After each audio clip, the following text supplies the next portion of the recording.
कृष्णाय वासुदेवाय हरये परमात्मने प्रणतक्लेशनाशाय ಗೋವಿಂದಾಯ ನಮೋ ನಮಃ.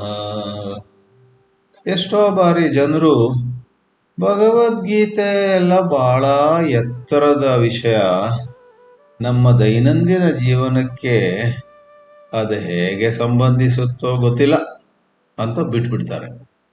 ಆದರೆ ಗೀತೆಯಲ್ಲಿರುವ ನೂರಾರು ವಾಕ್ಯಗಳು ದಿನ ದಿನದ ಬದುಕಿಗೆ ಎಷ್ಟು ಚಂದವಾಗಿ ಅನ್ವಯಿಸ್ತವೆ ಅಂತ ಪ್ರತಿಯೊಬ್ಬರು ತಾವಾಗಿಯೇ ಕಂಡುಕೊಳ್ಬೇಕು. ತಾವಾಗಿಯೇ ಕಂಡುಕೊಳ್ಳಿಕ್ಕೆ ಬಹಳ ಸುಲಭವಾದ ಉಪಾಯ ಇದೆ. ಪ್ರತಿದಿನ ಒಂದು 5 ನಿಮಿಷ 4-5 ಶ್ಲೋಕ ಓದಿ, ಆ ಶ್ಲೋಕಗಳ ಅನುವಾದ ಓದಿ. ಆವಾಗ ಆ ಶ್ಲೋಕಗಳು ಹೇಳುವಂಥ ವಿಷಯ ನಿಮಗೇನೆ ಹೊಸ ಹೊಸ ರೀತಿಯಲ್ಲಿ ಅರ್ಥ ತುಂಬಿಕೊಂಡು ಬರುತ್ತೆ ನೋಡಿ. ಆ ಒಂದು ಚೌಕಟ್ಟಿನಲ್ಲಿ ಇವತ್ತು ಹೇಳಲಿಕ್ಕೆ ಹೊರಟಿದ್ದೇವೆ. ನಿಮ್ಮ ದಿನಚರ್ಯೆಯನ್ನ ಉತ್ತಮಪಡಿಸಲಿಕ್ಕೆ ಭಗವದ್ಗೀತೆಯಲ್ಲಿ ಒಂದು ಹಿತನುಡಿ ಇದೆ. ಒಂದಂದ್ರೆ ಬರೇ ಒಂದಲ್ಲ, 100 ಕಡೆ ಇದೆ. ಆದ್ರೆ ಇವತ್ತು ನಾವು ಆಯ್ಕೆ ಮಾಡಿಕೊಂಡಿದ್ದು ಒಂದು.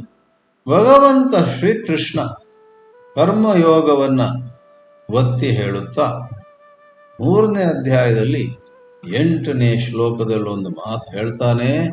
ಅದನ್ನ ನಾವು ಚೆನ್ನಾಗಿ ಅರ್ಥ ಮಾಡಿಕೊಂಡು ಗಂಭೀರವಾಗಿ ಪಾಲಿಸಿದರೆ ನಮ್ಮೆಲ್ಲರ ಅರ್ಧಕ್ಕಿಂತ ಹೆಚ್ಚು ಮಾನಸಿಕ ಒತ್ತಡ ಹೊರಟೋಗುತ್ತೆ.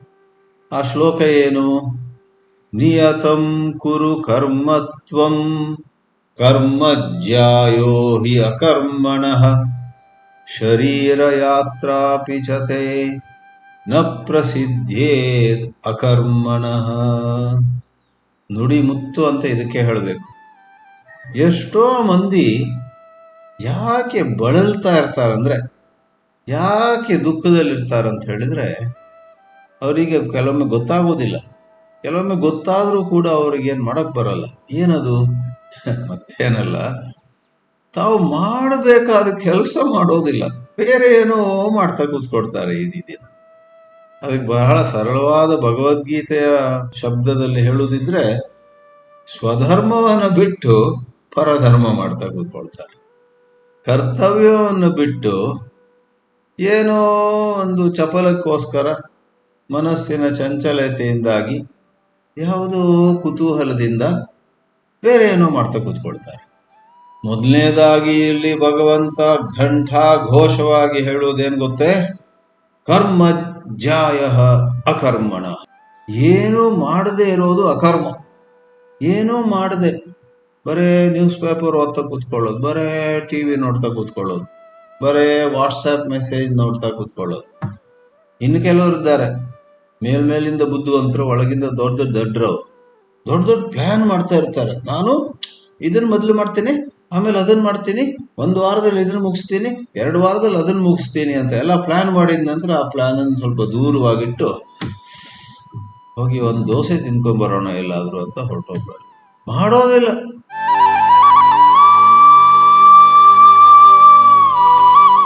ಗುರುದೇವ್ ಚಿನ್ಮಯಾನಂದರು ಹೇಳ್ತಾ ಇದ್ರು, plan out your work out your plan ಅಂತ.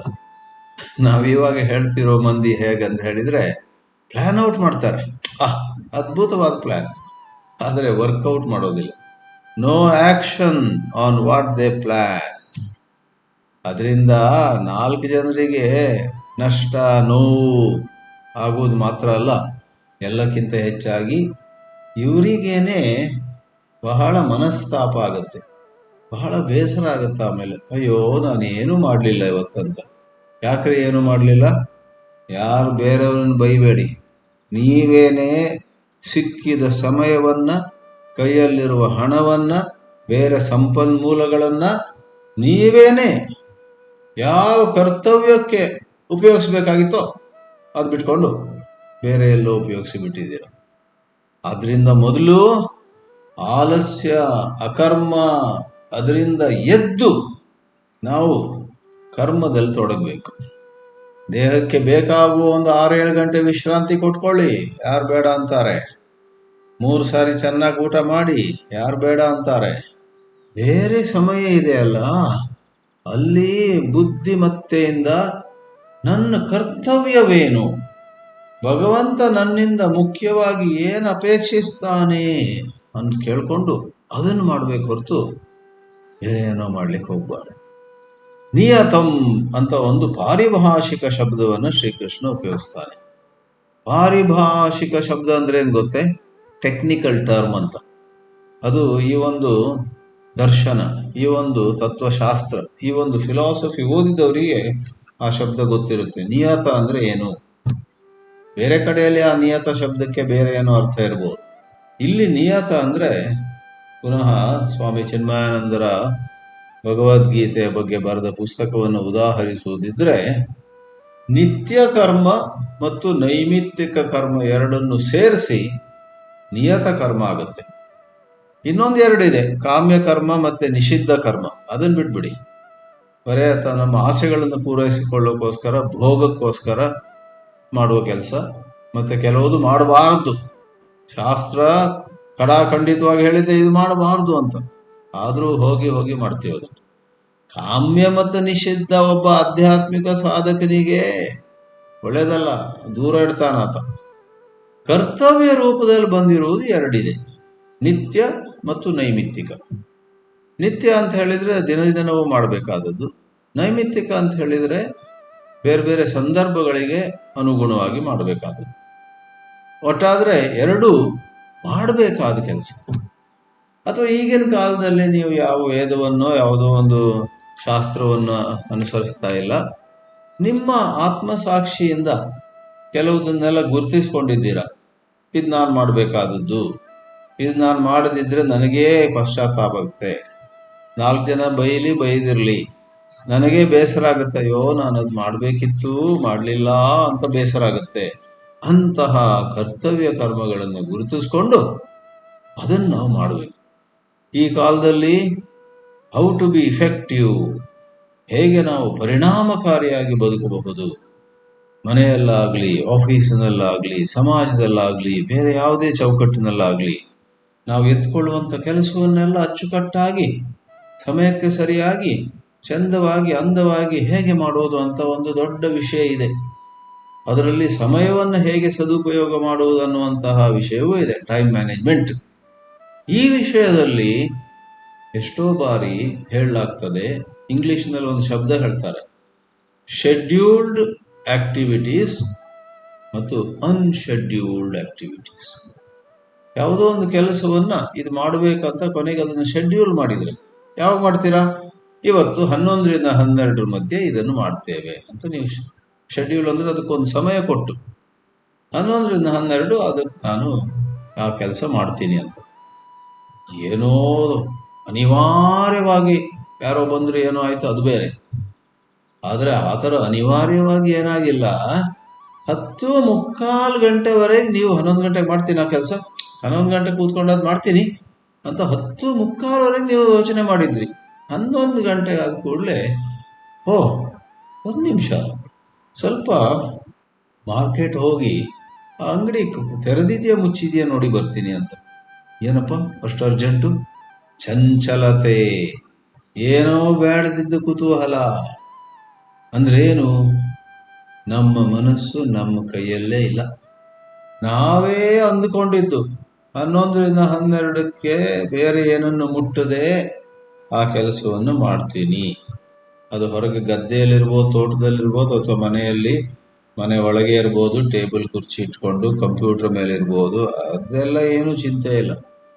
ಹೊರಗಿರ್ಲಿ, ಒಳಗಿರ್ಲಿ, ದೂರ ಇರಲಿ, ಹತ್ತಿರ ಇರಲಿ, ಕತ್ಲೆಯಲ್ಲಿರಲಿ, ಬೆಳಕಲ್ಲಿರಲಿ, ರಾತ್ರಿ ಇರಲಿ, ಹಗಲಲ್ಲಿರಲಿ, ನೀವು ಯಾವುದೋ ಒಂದು ಕೆಲಸವನ್ನ ಇಂಥ ಒಂದು ನಿರ್ದಿಷ್ಟ ಸಮಯದಲ್ಲಿ ಮಾಡ್ತೀನಿ ಅಂತ ಹೇಳಿದ ಮೇಲೆ ಆ ಸಮಯ ಬಂದಾಗ ಮನಸ್ಸು ಬದಲಾಯಿಸ್ತೀರಿ ನೋಡಿ, ದೊಡ್ಡ ತಾಪತ್ರಯ.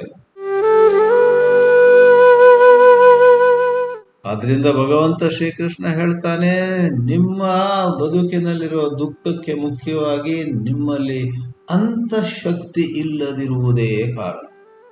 ರಾಮ ವಾಲ್ಮೀಕಿ ರಾಮಾಯಣದಲ್ಲಿ ಅಯೋಧ್ಯಾಕಾಂಡದಲ್ಲಿ ಭರತನಿಗೆ ರಾಜ್ಯಭಾರವನ್ನು ಹೇಗೆ ಮಾಡಬೇಕು ಅಂತ ಹೇಳುವಾಗ ಒಂದು ಕಡೆ ಹೇಳ್ತಾನೆ, ಯಾರು ಒಳ್ಳೆಯ ನಾಯಕರಲ್ಲವೋ ಅವರದೊಂದು ದೋಷ ಏನಂತ ಹೇಳಿದ್ರೆ ನಿಶ್ಚಿತಾನಾಂ ಅನಾರಂಭಂ.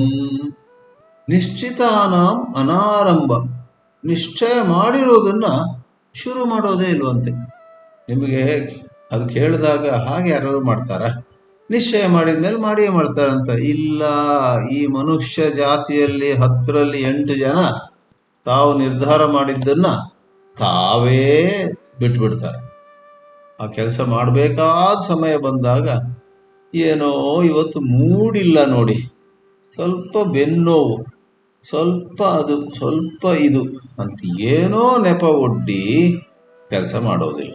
ಅದರಿಂದ ಶ್ರೀರಾಮ ಹೇಳ್ತಾನೆ, ಯಾರು ನಾಯಕರು ಒಳ್ಳೆಯವರಲ್ವೋ, ಸರಿ ಇಲ್ಲದಿದ್ದಂತಹ ನಾಯಕರು, ಮುಖಂಡರು, ಆ ಹಿಂದಿನ ಕಾಲದಲ್ಲಿ ರಾಜರು, ಈಗಿನ ಕಾಲದಲ್ಲಿ ರಾಜಕಾರಣಿಗಳು ಎಲ್ಲ ಇರ್ತಾರಲ್ಲ, ಸರಿ ಇಲ್ಲ ಅವರು. ಅವ್ರು ಹೇಗಂದ್ರೆ ದೊಡ್ಡ ಮೀಟಿಂಗ್ ಮಾಡಿ ಬಹಳ ದೊಡ್ಡದಾಗಿ ಅದು ಡಿಸೈಡ್ ಮಾಡ್ತಾರೆ, ಇದೆಲ್ಲ ಮಾಡ್ತಿದ್ದೀವಂತ, ಮುಂದಿನ ಸೋಮವಾರ ಶುರು ಅಂತ. ಮುಂದಿನ ಸೋಮವಾರ ಆ ಮನುಷ್ಯನೇ ನಾಪತ್ತೆ, ಎಲ್ಲಿದ್ದಾನಂತ ಹೇಳಲಿಕ್ಕಿಲ್ಲ. ಈ ಒಂದು ನಿಮ್ಮ ದಿನಚರ್ಯೆಯನ್ನು ಉತ್ತಮಪಡಿಸಲಿಕ್ಕೆ ಬೇಕಾದ ಹಿತನುಡಿ ನಿರ್ಧಾರ ಮಾಡಿ, ಎಷ್ಟೊತ್ತಿಗೆ ಏನು ಮಾಡ್ತೀರಂತ ಅಷ್ಟೊತ್ತಿಗೆ ಮಾಡಿ. ಬೆಳಗ್ಗೆ ಎದ್ದಾಗ ಹಲ್ಲುಜ್ಜಿ ಸ್ವಲ್ಪ ನೀರು ಕುಡಿದು ಸ್ವಲ್ಪ ಹೊತ್ತಿಗೇನೆ ಏನನ್ನು ತಿನ್ನದೆ, ಕಾಫಿ ಚಾಯನ್ನು ಕುಡಿದೆ, ಮೊದಲು ಅರ್ಧ ಗಂಟೆ ಯೋಗ ಮಾಡ್ತೀನಿ ಅಂತ ನೀವು ನಿರ್ಧಾರ ಮಾಡಿದರೆ ಅದನ್ನು ನಿರ್ಧಾರ ಮಾಡಿದ ಹಾಗೆ ಮಾಡಬೇಕು. ಮುಂದಾಕೋದು, ಆಮೇಲೆ ಮಾಡ್ತೀನಿ ಅನ್ನೋದು, ಮಧ್ಯಾಹ್ನ ಮಾಡ್ತೀನಿ ಅನ್ನೋದು, ಸಾಯಂಕಾಲ ಮಾಡ್ತೀನಿ ಅನ್ನೋದು, ಆಮೇಲೆ ಹರ ಹರ ಮಹಾದೇವ, ಅದು ಮಾಡಲೇ ಇಲ್ಲ. ಅದು ಇದು ಏನು ಮಾಡಬೇಕೋ ಅದನ್ನು ಮಾಡದೆ, ಏನು ಪ್ಲಾನೇ ಆಗಿರ್ಲಿಲ್ವೋ, ಯಾವುದಕ್ಕೆ ಯೋಜನೆ ಆಗಿರ್ಲಿಲ್ವೋ ಅದನ್ನು ಮಾಡ್ತಾ ಹೋಗೋದಿದೆಯಲ್ಲ, ಅದು ಬಹಳ ಮುಂದುವರಿದ ಅಧ್ಯಾತ್ಮದಲ್ಲೂ ಚರ್ಚೆಗೆ ಒಳಗಾಗುತ್ತೆ. ವೇದಾಂತದ ವಿದ್ಯಾರ್ಥಿಗಳಿಗೆ ವೇದಾಂತದಲ್ಲಿ ನೀವು ಯಶಸ್ಸನ್ನು ಪಡೆಯಬೇಕಾದ್ರೆ ಈ 4 ಮೌಲ್ಯಗಳು ನಿಮ್ಮಲ್ಲಿ ಇರಬೇಕು ಅಂತ ಹೇಳ್ತಾರೆ. ನಿಮ್ಮಲ್ಲಿ ಹೆಚ್ಚಿನ ಮಂದಿಗೆ ಚೆನ್ನಾಗಿ ಗೊತ್ತದು, ಸಾಧನ ಚತುಷ್ಟಯ ಅಂತ. 1ನೇದು ವಿವೇಕ, 2ನೇದು ವೈರಾಗ್ಯ, 4ನೇದು ಮುಮುಕ್ಷುತ್ವ, 3ನೇದು ಆ 3ರಲ್ಲಿ ಮತ್ತೆ 6 ಇದೆ, ಶಮ ಆದಿ ಷಟ್ಕ ಸಂಪತ್ತಿ. ಶಮವೇ ಮುಂತಾದ 6 ಒಳ್ಳೆಯ ಗುಣಗಳ ಸಂಪತ್ತು. ಆ 6ರಲ್ಲಿ ಒಂದು ಏನು ಗೊತ್ತೇ? ಉಪರಮ ಅಥವಾ ಉಪರತಿ ಅಂತಲೂ ಹೇಳ್ತಾರೆ. ಅದು ಶಮ, ದಮ, ತಿತಿಕ್ಷಾ, ಸಮಾಧಾನ, ಶ್ರದ್ಧಾ ಮತ್ತೆ ಉಪರಮ. 6ರಲ್ಲಿ ಷಟ್ಕ ಸಂಪತ್ತಿಯಲ್ಲಿ ಒಂದು ಉಪರಮ ಅಥವಾ ಉಪರತಿ ಅಂತಿದೆ. ಅದೇನು ಗೊತ್ತೇ? ಉಪರತಿ ಅಂದ್ರೆ ನೇರವಾದ ಅರ್ಥ ಹಿಂದೆ ಬರೋದು, ಮುಂದೆ ಹೋಗಬಾರ್ದು, ಹಿಂದೆ ಬರೋದು. ಯಾವುದರಿಂದ ಹಿಂದೆ ಬರೋದು?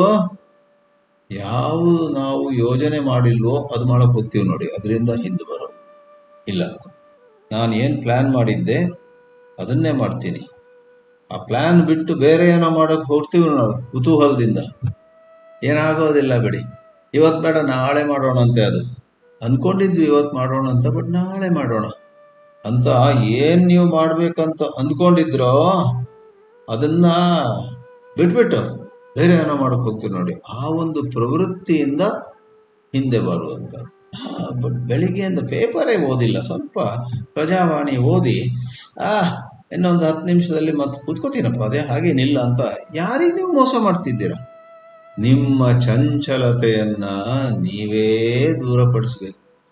ಯಾರೋ ಬಂದ್ಕೊಂಡು ನಿಮ್ಮನ್ನು ಸರಿ ದಾರಿಗೆ ತರ್ತಾರಂತ ಹೇಳಿದ್ರೆ ಸಾರಿ, ಎಲ್ಲ ದೇವರು ಎಲ್ಲ ಗುರುಗಳು ಕೂಡ ಖಂಡಿತ ಸಹಾಯ ಮಾಡ್ತಾರೆ. ಆದರೆ ಮೊದಲ ಹೆಜ್ಜೆ ನಿಮ್ಮದಾಗಿರ್ಬೇಕು. ನೀವು ಕೇಳಿಲ್ವೇ, God helps those who help themselves ಅಂತ. ನಿಮ್ಮ ಕೈಯಿಂದ ಆಗುವುದು ನೀವು ಮಾಡ್ಬೇಕಲ್ವೇ? ಕೆಲವರು ಒಂದು ನೆಪ ಹೇಳ್ತಾರೆ, ಹೌದು ಹೌದು ನೀವು ಹೇಳೋದೆಲ್ಲ ಸತ್ಯ, ಆದರೆ ನನ್ನ ಬದುಕು ಹೇಗಾಗಿದೆ ಅಂದ್ರೆ ನನಗೆ ಏನೆಲ್ಲ ಕರ್ತವ್ಯಗಳಿವೆ, ಇದನ್ನು ಮಾಡ್ಲಾ ಅದನ್ನು ಮಾಡ್ಲಾ, ಆ ಕರ್ತವ್ಯ ಮಾಡ್ಲಾ ಈ ಕರ್ತವ್ಯ ಮಾಡ್ಲಾ ಅಂತ ಗೊಂದಲ ಆಗುತ್ತೆ ನನಗೆ. ಅದೊಂದು ಒಳ್ಳೆ ನೆಪ ಅದು. ನೂರಾರು ಕರ್ತವ್ಯಗಳಿದ್ರೂ ಕೂಡ ನೀವು ಸ್ವಲ್ಪ ಚಂಚಲತೆಯನ್ನು ಬಿಟ್ಟು ಒಂದು ಯೋಜನೆ ಮಾಡಿ, ಪ್ಲಾನ್, ಪ್ರಯಾರಿಟೈಸ್ ಅಂತಾರೆ. ಹೌದು, ನಿಮ್ಗೆ 25 ಕರ್ತವ್ಯಗಳಿವೆ. ಆ 25ರಲ್ಲಿ ಇವತ್ತೆರಡು ಮಾಡಿ, ನಾಳೆ ಇನ್ನೊಂದೆರಡು ಮಾಡಿ, ಅದನ್ನೊಂದು ಕ್ರಮದಲ್ಲಿ ತಗೊಂಬನ್ನಿ. ಅದು ಬಿಟ್ಕೊಂಡು ಆ ಎಲ್ಲ ಪಟ್ಟಿ ನೋಡಿ, ಇದು ಯಾರು ಮಾಡ್ತಾರೆ, ಇದು ಯಾರು ಇದು ನಾವೇ ಮಾಡ್ಬೇಕಾ, ಕೃಷ್ಣ ಕೃಷ್ಣ ಅಯ್ಯೋ ಅಂತ ಅದು ಎಲ್ಲ ಇಡೀ ಪಟ್ಟಿನ ಕೆಳಗೆ ಹಾಕಿ ಚಹಾ ಕುಡ್ಕೊಂಡು ಬರೋಣ ಅಂತ ಹೋದ್ರೆ ನಿಮಗೆ ನಿಮ್ಮಂತ ದೊಡ್ಡ ಶತ್ರು ಬೇರೆ ಯಾರಿಲ್ಲ.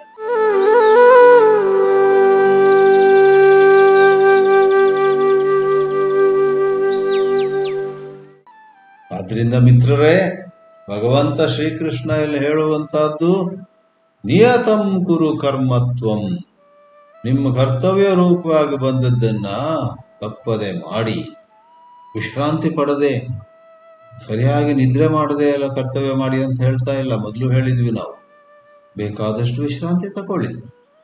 ಆಮೇಲೆ ಶರೀರದಲ್ಲಿ ಮನಸ್ಸಿನಲ್ಲಿ ಒಂದು ಸ್ವಲ್ಪ ಲವಲವಿಕೆ ಬಂದಾಗ ಆಗ ಬೇರೆ ಏನೋ ಮಾಡ್ಲಿಕ್ಕೆ ಹೋಗ್ಬೇಡಿ, ಕಾಮ್ಯ ಕರ್ಮಕ್ಕೆ ಹೋಗ್ಬೇಡಿ, ಪ್ರತಿಷಿದ್ಧ ಅಥವಾ ನಿಷಿದ್ಧ ಕರ್ಮಕ್ಕೆ ಹೋಗ್ಬೇಡಿ, ಏನೋ ಕುತೂಹಲದಿಂದ ಏನೋ ಮಾಡೋಕೆ ಹೋಗ್ಬೇಡಿ. ಒಮ್ಮೆ ಚಂದ್ರಶೇಖರ ಭಾರತಿ ಸ್ವಾಮಿಗಳ ಕಡೆ ಒಬ್ರು ಹೋದ್ರಂತೆ, ಶೃಂಗೇರಿಯ ಮಠಾಧಿಪತಿಗಳಾಗಿದ್ರು ಆ ಕಾಲದಲ್ಲಿ. ಅವ್ರ ಹತ್ರ ಈ ಗೃಹಸ್ಥರು ಹೇಳಿದ್ರಂತೆ, ಸ್ವಾಮಿ ನಮಗೆ ತುಂಬಾ ಕೆಲಸಗಳು ಜವಾಬ್ದಾರಿಗಳಿವೆ. ಆಗ ಚಂದ್ರಶೇಖರ ಭಾರತಿ ಅವ್ರು ಕೇಳಿದ್ರಂತೆ, ನೀವು ನಿಮ್ಮ ಕೆಲಸಕ್ಕೆ ಹೋಗುವ ಮೊದಲು ಬೆಳಿಗ್ಗೆ ಎಷ್ಟು ಖಾಲಿ ಸಮಯ ಸಿಗುತ್ತೆ ನಿಮಗೆ? ಅಯ್ಯೋ ಸ್ವಾಮಿ ಏನು ಹೇಳಲಿ, ಒಂದು 45 ನಿಮಿಷ ಫ್ರೀ ಟೈಮ್ ಸಿಕ್ಕಿದ್ರೆ ಹೆಚ್ಚು ಅಂತ. ಆಗ ಮಹಾಸ್ವಾಮಿಗಳು ಹೇಳಿದ್ರಂತೆ, 45 ನಿಮಿಷ ನಿಮಗೆ ಬೆಳಿಗ್ಗೆ ಪುರ್ಸತ್ತು ಫ್ರೀ ಟೈಮ್ ಸಿಗುದಿದ್ರೆ ಅದು ಸಾಕಷ್ಟು ಆಗೋಯ್ತು. ದಟ್ ಈಸ್ ಎ ಲಾಟ್, ಅದು ಕಡಿಮೆ ಏನಲ್ಲ.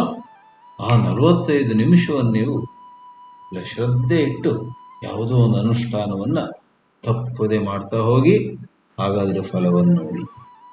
ಆ ಮನುಷ್ಯ ಭಾವಿಸಿದ್ದ 45 ನಿಮಿಷ ಎಲ್ಲಿ ಬರುತ್ತೆ ಅಂತ, 45 ನಿಮಿಷ ಯಾವ ಪ್ರಯೋಜನಕ್ಕೂ ಇಲ್ಲ ಅಂತ. ಸ್ವಾಮಿ ಚಂದ್ರಶೇಖರ ಭಾರತಿಯವರು ಹೇಳಿದ್ರು 45 ನಿಮಿಷ ಬೇಕಾದಷ್ಟು, ಅದನ್ನು ಚೆನ್ನಾಗಿ ಉಪಯೋಗಿಸಿ ದಿನವೂ ಅಂತ. ಅಂದ್ರೆ ನಿಮ್ಮಲ್ಲಿ ನಮ್ಮಲ್ಲಿ ಈ ಒಂದು ಅದಕ್ಕೆ ಚಂಚಲತೆ ಅನ್ನಿ, ವಿಷಯಾಭಿಮುಖ್ಯ ಅಂತ ಹೇಳಿ, ವಿಷಯದ ಕಡೆ ಆಭಿಮುಖ್ಯ, ವಿಷಯಗಳ ಬಗ್ಗೆ ಹೆಚ್ಚು ಆಸಕ್ತಿ, ಏನನ್ನೋ ತಿನ್ನೋ ಬಗ್ಗೆ, ಏನೋ ಕುಡಿಯೋ ಬಗ್ಗೆ, ಏನೋ ನ್ಯೂಸ್ ಓದೋ ಬಗ್ಗೆ ಎಲ್ಲ ಬಿಟ್ಟು ಅಲ್ಲಿ ಆ ಟ್ರಂಪ್ ಏನು ಮಾಡ್ತಿದ್ದಾನೆ ಅಂತ ಅದ್ರ ಬಗ್ಗೆ ಕುತೂಹಲದಿಂದ ನಮ್ಮ ಕರ್ತವ್ಯ ನಾವು ಬಿಟ್ಬಿಡ್ತೀವಿ ಎಷ್ಟೋ ಬಾರಿ. ಆ ಟ್ರಂಪ್ ಏನ್ ಮಾಡ್ತಿದ್ದಾನೆ, ಅಲ್ಲಿ ರಷ್ಯಾದಲ್ಲಿ ಪುಟಿನ್ ಏನ್ ಮಾಡ್ತಿದ್ದಾನೆ, ಗಾಜಾದಲ್ಲಿ ಏನಾಯ್ತು, ಇಸ್ರೇಲಲ್ಲಿ ಏನಾಯ್ತು, ಏನೋ ವಾಟ್ಸಪ್ ಬಂತು, ಬಹಳ ಕುತೂಹಲ. ಗೀತೆಯ ಭಾಷೆಯಲ್ಲಿ ಅವೆಲ್ಲ ಪರಧರ್ಮದ ಬಗ್ಗೆ ನಮಗೊಂದು ಆಕರ್ಷಣೆ ಇರುತ್ತೆ. ಹೇಗೆ ಚಿನ್ನದ ಜಿಂಕೆಯ ಬಗ್ಗೆ ಸೀತೆಗೆ ಆಕರ್ಷಣೆ ಆದಾಗ ಆಮೇಲೆ ಗೊತ್ತಲ್ಲ ನಿಮಗೆ ಏನೆಲ್ಲ ಅವಾಂತರ ಆಯ್ತು ಅಂತ.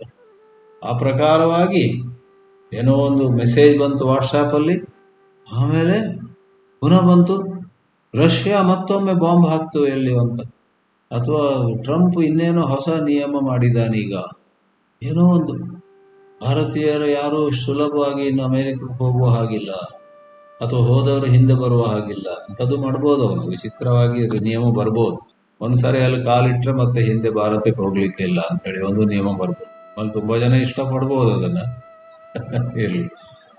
ಆ ಟ್ರಂಪು ಗುಂಪು ಅಂತ ನೀವು ನಿಮ್ ಸಮಯ ಹಾಳು ಮಾಡ್ಕೊಂಡ್ರೆ ಏನಾಗುತ್ತೆ ಗೊತ್ತೇ? ಹೇಗೆ ಸೀತೆಗೆ ಆ ಚಿನ್ನದ ಜಿಂಕೆಯನ್ನು ಬಯಸಿ ಆಗ್ರಹ ಮಾಡಿ ಅದೇ ಬೇಕು ನನಗೆ, ಬೇರೆ ಏನು ಬೇಡ ಅಂತ ಹೇಳಿದಾಗ ಎಂತ ದುಃಖ ಆಮೇಲೆ ಬಂತು ನೋಡಿ. ಅದರಿಂದ ಈ ತಗೊಂಡ ವಿಷಯ ಬಹಳ ಸರಳ.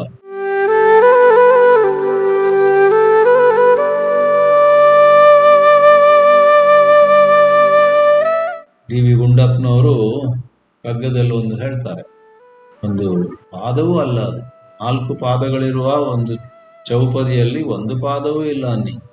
ಸ್ವಾಂತಮಂ ತಿದ್ದುತಿರು ಮಂಕುತಿಮ್ಮ. ಸ್ವಾಂತಮಂ ತಿದ್ದುತಿರು. ನಾವು ನಮ್ಮನ್ನೇ, ನಮ್ಮ ಒಳಗಿನ ಒಂದು ಮಾನಸಿಕ ವರ್ತನೆ ಇದೆ ನೋಡಿ, ಅದನ್ನು ತಿದ್ದುತ್ತಾ ಇರಬೇಕು. ನಮಗೆ ಗೊತ್ತು ನಾವಿಲ್ಲಿವರೆಗೆ ಮಾಡಿದ ತಪ್ಪುಗಳೇನು ಅಂತ. 100ಕ್ಕೆ 100 ಗೊತ್ತಿಲ್ಲದಿದ್ರೂ ಕೂಡ ನಾವು ಮಾಡಿದ ಕೆಲವು ತಪ್ಪುಗಳು, ಮತ್ತೆ ಮತ್ತೆ ಮತ್ತೆ ಮಾಡಿದ ತಪ್ಪುಗಳ ಬಗ್ಗೆ ನಮಗೆ ಅರಿವಿದೆ. ನಾವು ತಪ್ಪಿ ಬಿದ್ದದ್ದಲ್ಲೇ ಅಂತ. ಅದು ನಮ್ಮ ವೈಯಕ್ತಿಕ ವ್ಯವಹಾರ ಇರಬಹುದು, ಸಾಧನೆ ಇರಬಹುದು, ಕರ್ತವ್ಯ ಪಾಲನೆ ಇರಬಹುದು, ಅಥವಾ ಬೇರೆಯವರ ಜೊತೆ ಸಂಬಂಧಗಳಲ್ಲಿ ನಮ್ಮಿಂದ ತಪ್ಪಾಗಿರುತ್ತೆ. ಬೇರೆಯವರಿಗೆ ನಾವೇನೋ ಕೊಡಬೇಕಾದದ್ದು ಕೊಡಲಿಲ್ಲ, ಮತ್ತೆ ಯಾರಿಗೂ ಕೊಡಬಾರದ್ದನ್ನು ಕೊಟ್ಟೆವು, ಮಾಡಬಾರದ್ದು ಮಾಡಿದೆವು, ಮಾಡಬೇಕಾದದ್ದು ಮಾಡಲಿಲ್ಲ. Mistakes of commission and omission ಅಂತೇವೆ ನೋಡಿ, ಅದು ನಮ್ಗೆ ಗೊತ್ತು.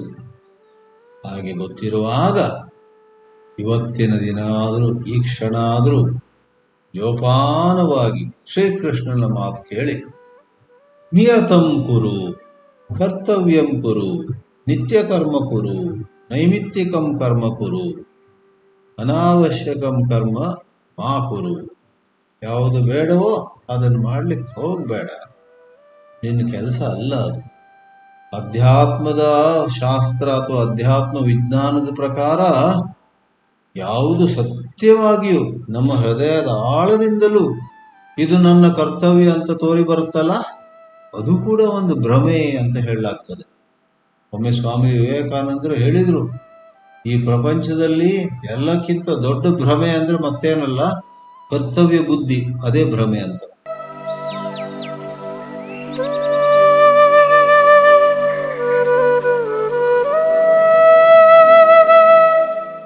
ಯಾಕಂದ್ರೆ ಒಬ್ಬ ಜ್ಞಾನಿಗೆ ಯಾವುದ್ರ ಬಗ್ಗೆಯೂ ಕರ್ತವ್ಯ ಬುದ್ಧಿ ಇರುವುದಿಲ್ಲ.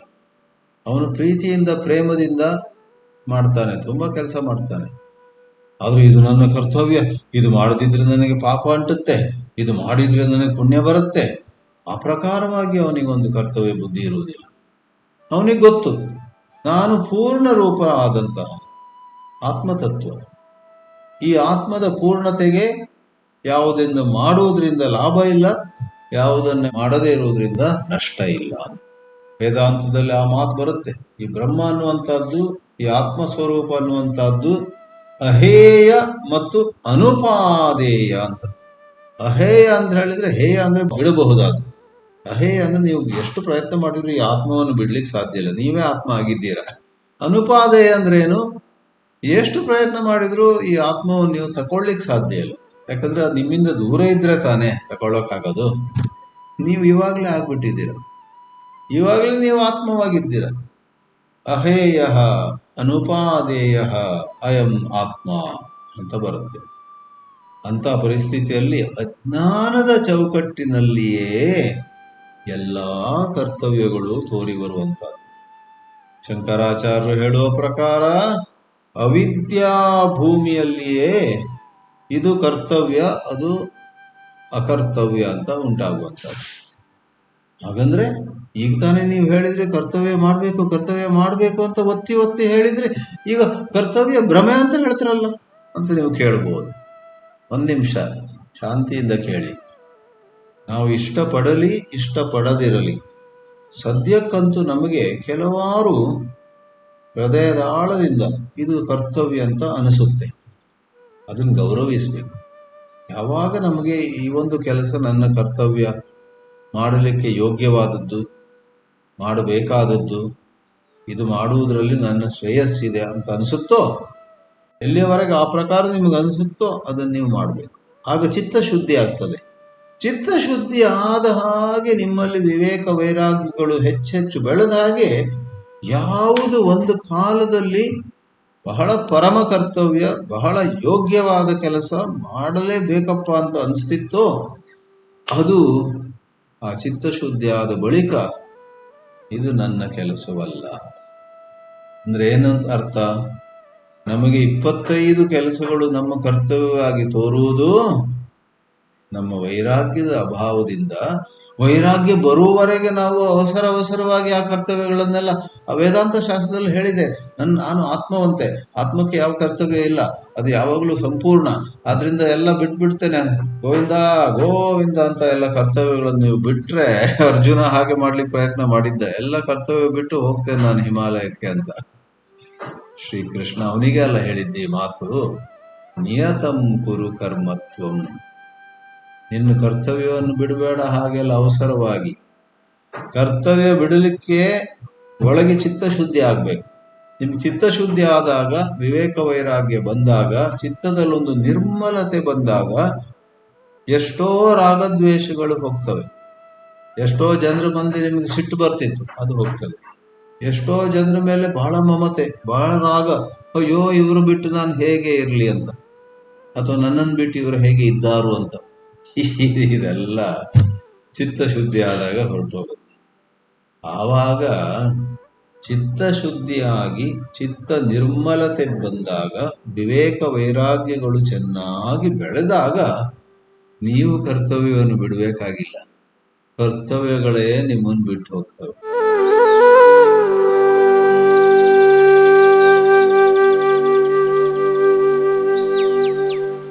ಡಿ ವಿ ಗುಂಡಪ್ಪನವರು ಒಂದು ಕಡೆ ಹೇಳ್ತಾರೆ, ಕಾಯಿ ಹಣ್ಣಾಗಿ ಇನ್ನಷ್ಟು ಪಕ್ವವಾದಾಗ ತಾನೇ ಬಿದ್ದು ಹೋಗುತ್ತೆ, ಎಲೆಗಳು ಗಿಡದಿಂದ ತಾವೇ ಬಿದ್ದು ಹೋಗುವ ಹಾಗೆ. ಇನ್ನೊಂದು ಕಡೆ ಹೇಳ್ತಾರೆ, ಮಲಗಿ ಓದುವವನ ಕೈಯಲ್ಲಿದ್ದ ಪುಸ್ತಕವು ಅವನಿಗೆ ನಿದ್ರೆ ಬಂದಾಗ ಟಪ್ ಅಂತ ಪುಸ್ತಕ ಬಿದ್ದೋಗುತ್ತೆ ನೋಡಿ. ಆ ರೀತಿಯಲ್ಲಿ ನಮ್ಮ ಎಷ್ಟೋ ಕರ್ತವ್ಯಗಳು ಒಂದು ಸ್ವಾಭಾವಿಕವಾಗಿ ಬಿಟ್ಟು ಹೋಗ್ತವೆ. ಪತ್ನಿಯ ಬಗ್ಗೆ, ಪತಿಯ ಬಗ್ಗೆ, ಮಕ್ಕಳ ಬಗ್ಗೆ, ಶಿಷ್ಯರ ಬಗ್ಗೆ, ಗುರುಗಳ ಬಗ್ಗೆ, ಇವರ ಬಗ್ಗೆ, ಅವರ ಬಗ್ಗೆ ಎಲ್ಲ ನಮಗೆ ಯಾವ ಒಂದು ಮಮತೆ ಇರುತ್ತೆ, ಯಾವ ಒಂದು ವಿಶೇಷವಾದ ಇವರು ನಮ್ಮವರು, ಇವರು ನಮಗೆ ಬಹಳ ನಿಕಟ, ಇವರಿಲ್ಲದಿದ್ರೆ ನನ್ನ ಬದುಕು ಎಲ್ಲಿ ಸಾಧ್ಯ ಇತ್ಯಾದಿ ಎಲ್ಲ ಕಲ್ಪನೆಗಳಿರ್ತವೆ ನೋಡಿ.